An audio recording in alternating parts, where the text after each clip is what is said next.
किसी ने बड़े कमाल की बात कही है कि अगर जीवन में खुश रहना है तो पैसों को जेब में रखिए, दिमाग में नहीं। नमस्ते दोस्तों, मैं हूं आरजे कार्तिक। एक बहुत ही छोटी सी कहानी। एक पति पत्नी के जीवन से खुशियां कम होती जा रही थी।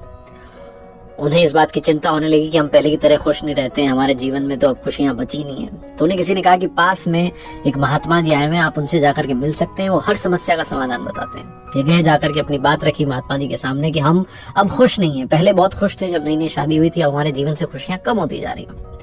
महात्मा जी ने कहा बहुत आसान है, बहुत आसान है। आप एक काम कीजिए, आप घूमने के लिए चले जाइए, थोड़ा आपको समय मिलेगा। दूसरी बात, जब आप घूमने के लिए जाएं तो ऐसे किसी कपल को ढूंढना शुरू कीजिए, ऐसे किसी जोड़े को ढूंढिए जो संपूर्ण रूप से खुश है, और उनके कपड़े का एक छोटा सा हिस्सा लेकर के आइए और अपने पास में ला करके रख लीजिए आपके घर में। उसके बाद में आपके जीवन में खुशियां लौट आएंगी। ये जो कपल था बड़ा खुश हुआ। इन्होंने कहा क्या बात है, बहुत ही आसान सा फॉर्मूला है, चलते हैं घूमने के लिए। तो इसी बात पर थोड़ा घूम के आएंगे। तो घूमने के लिए निकल गए, अपने स्टेट में पूरा घूमे, अपने राज्य में। वहां कोई इन्हें ऐसा कपल नहीं मिला जो संपूर्ण रूप से खुश हो। दूसरे राज्य में गए तो वहां की जनता ने बताया कि हमारे यहाँ के राजा रानी बहुत खुश रहते हैं। ये गए राजा के दरबार में, जाकर के राजा को प्रणाम किया और कहा कि क्या आप खुश हैं। राजा रानी ने कहा हाँ हम खुश हैं, कोई कमी नहीं, आप देख रहे हैं इतना बड़ा महल है, सब कुछ अच्छा है, सब खुश है हमारे राज्य में। तो इस कपल ने सवाल किया कि क्या आप संपूर्ण रूप से खुश हैं। तो राजा रानी का चेहरा थोड़ा सा उदास हो गया। उन्होंने कहा संपूर्ण रूप से खुश तो नहीं है, क्योंकि हमारी कोई संतान नहीं है। इस बात का हमें मलाल रहता है कि हमारी कोई संतान नहीं है, लेकिन ठीक है, प्रजा ही हमारी संतान। फिर से थोड़ा उन्होंने मुस्कुराने की कोशिश की। इस कपल को वहां से निराश हाथ लगी। उन्होंने कहा भाई ये खुश नहीं है, ये वहां से चल दिए। घूमते रहे 15-20 दिन बीत गए। किसी और शहर में थे तो वहां किसी ने कहा कि हमारे यहाँ एक बड़े बिजनेसमैन है, सेठ जी हैं, उनकी कोठी है बहुत बड़ी सी, सेठ जी सेठानी जी खुश रहते हैं। ये गए उन सेठ जी के बंगले पर और जाकर के मिले। जाकर के देखा, सबसे पहले तो बच्चे बहुत सारे दिखे, 4-5 बच्चे थे। इन्होंने कहा चलो इनके संतान है, कोई टेंशन नहीं, बड़ा सा मकान है, बिजनेस चल रहा है, ये तो खुशी होंगे। उनके साथ भोजन किया। उसके बाद पूछा कि क्या आप खुश हैं। सेठ जी सेठानी जी ने कहा हाँ हम खुश हैं। इन्होंने पूछा क्या आप संपूर्ण रूप से खुश हैं। तो सेठानी जी थोड़ी सी टेंशन में आ गई। उन्होंने कहा नहीं, हम कंप्लीटली हैप्पी तो नहीं है।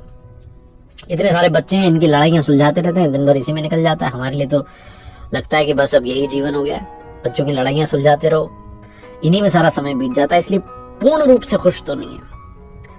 ये वहां से भी उदास निराश होकर के चले। इनकी यात्रा चलती रही। एक सुनसान जगह पर पहुंचे, जहां देखा कि एक छोटा सा खेत था, उसमें फसल लहला रही थी। इन दोनों के चेहरे पर खुशी आ गई कि इस सुनसान जगह में भी जो खेती कर रहा है वो तो खुश होगा ही। गए, जाकर के देखा तो किसान जो था वो खेती के बाद ब्रेक लेने वाला था लंच का, और वो लंच ब्रेक में एक पेड़ के नीचे आकर के बैठ गया। दूर से उसकी पत्नी और उसकी बच्ची आ रही थी साथ में भोजन लेकर के। तो उन्हें लगा ये जो परिवार है, छोटा सा परिवार, बहुत खुश है। ये गए, जाकर के उनसे बातचीत की, उनके साथ भोजन किया। फिर इन्होंने अपना सवाल किया कि क्या आप खुश हैं। किसान ने, उसकी पत्नी ने कहा हाँ हम खुश हैं। फिर उन्होंने कहा क्या आप संपूर्ण रूप से खुश हैं। उन्होंने कहा हाँ हम संपूर्ण रूप से खुश हैं, हमारी कोई टेंशन ही नहीं है, ऊपर वाले ने जिस हाल में रखा मस्त रहते हैं। इस कपल को और क्या चाहिए था, जवाब मिल चुका था कि हाँ हम संपूर्ण रूप से खुश हैं। तो पति ने पूछ लिया किसान से कि क्या आपकी शर्ट का एक छोटा सा टुकड़ा मिल सकता है, हमें लेकर के जाना है, किसी ने हमें उपाय बताया। तो किसान हंसने लगा, कहने लगा अगर तुम ये शर्ट का टुकड़ा फाड़ के ले जाओगे तो मैं कल क्या पहनूंगा भाई।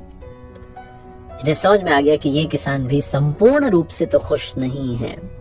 बहुत छोटी सी कहानी है, लेकिन सार ये है कि कंप्लीटली अगर आप हैप्पी रहना चाहते हैं, कभी नहीं हो सकता है। हैप्पीनेस जो है बहुत छोटी छोटी चीजों में, बहुत छोटे छोटे पलों में होती है। हम बड़ी खुशी के पीछे, संपूर्ण रूप से खुश होने के पीछे दौड़ रहे होते हैं, और जो अभी खुशी है उसे भूल जाते हैं। इस कहानी को याद रखिए और हर पल में मुस्कुराते रहिए। एक बार फिर से वही बात जो अक्सर आपसे कहता हूँ, ऊपर वाले के आशीर्वाद, अपनी मेहनत और अपनों के प्यार के साथ कर दिखाओ कुछ ऐसा कि दुनिया करना चाहे आपके जैसा। याद रखिए हर सोमवार सुबह 9:30 बजे मेरे साथ देखिए एक नई कहानी, और हर शुक्रवार सुबह 9:30 बजे मेरे साथ देखिए लर्निंग सीरीज का एक नया वीडियो।